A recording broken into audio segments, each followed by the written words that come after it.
I'm beyond disgusted that the actions of one or two individuals with suspected gang affiliations have taken a life, injured others, and tarnished what should have been a safe and fun event. Hey folks, welcome to Yellowhammer Now. I am Dale Jackson. Today we're going to start talking about how the new year was kicked off in Mobile, and those folks down there have a legacy of knowing how to party, although it went very, very bad for them. Let's watch. Well, breaking tonight, one person in custody following a mass shooting last night in downtown Mobile. One person killed, 9 others injured. MPD starting this new year off with a homicide investigation. Tonight, we're hearing from witnesses who were amid the gunfire. It's certainly not the way the Port City planned to ring in 2023. Gunfire on Dolphin Street just ahead of the moon pie drop. And all of a sudden, like several hundred people come running. We heard a couple pops. Then a big old crowd come running towards us. A 24-year-old man shot and killed, 9 others injured in the mass shooting. The perpetrators and at least the deceased may have been known to one another.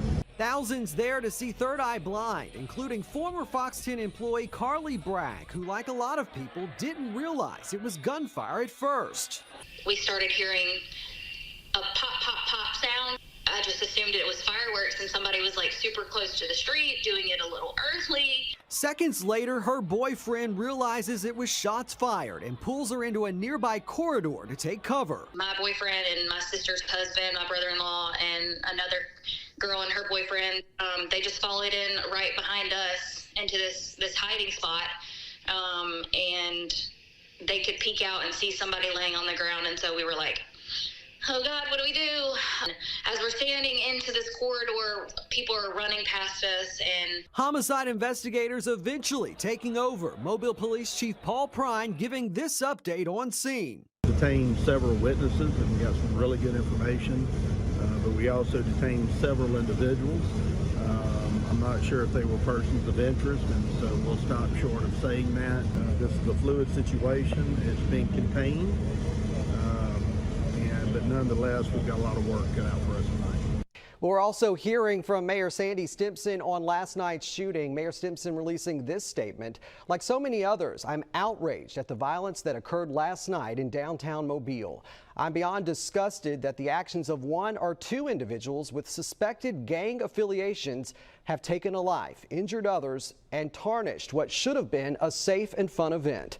This afternoon, I met personally with the leadership of the Mobile Police Department and our federal law enforcement partners for an after-action report.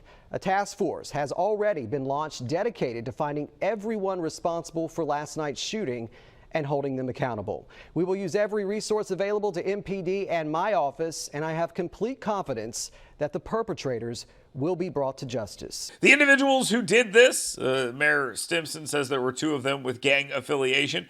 They were not interested in following the law. Unfortunately, for some of our best and brightest brains, people plucked out of the state of Alabama and placed on MSNBC, this is an opportunity to make an argument about gun control. Yes, Joyce Vance fired off this tweet right here where she made the argument that these 2 headlines that I'm showing you right now are really just a way of looking at how Alabama as a whole is responsible and how we need more gun control. Now, none of that is true. The police chief that are shown here in this photo, they're upset and concerned about whether or not they're going to be able to get more money out of gun permits. That's all it's about. It's not a public safety issue at all. No gangbangers are going to follow the law. It's just not going to happen. There's not going to be more gangbangers shooting each other because concealed carry permits went away.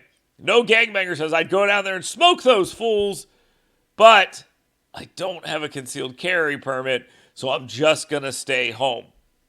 This law that was in place that required concealed carry did very few things. It took people like me who had a firearm but didn't have a concealed carry permit and stopped me from carrying my firearm.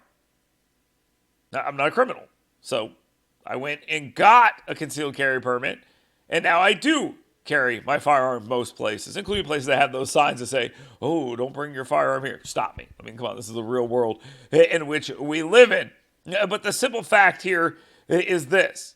The people who are committing these crimes in Birmingham and now in Mobile are not concerned about any of your laws. All this new law, constitutional carry, is going to do is allow people who were stopped, good people, law-abiding people that were stopped by a law that said you have to have a concealed carry permit, from carrying their firearms. You have more good people with firearms in the cities now than you had before. This will not lead to an increase of gun crime. It will stop bad guys from doing bad things and leaving people defenseless. Joyce Vance knows this. She's a smart person. Unfortunately, she's very interested in being on MSNBC. And what that means is, as someone from Alabama, she has to run down the state regularly and talk bad about Donald Trump. And since Donald Trump is sort of maybe fading away, maybe not, it goes back to, man, isn't Alabama terrible? You will never hear Joyce Vance show up on MSNBC to talk about Birmingham's record crime rate or what happened in Chicago this weekend. Hell, she won't even show up to talk about Mobile. She won't. It will not happen. But when they need her to run out there and run down the state of Alabama, she'll probably be the first person they call.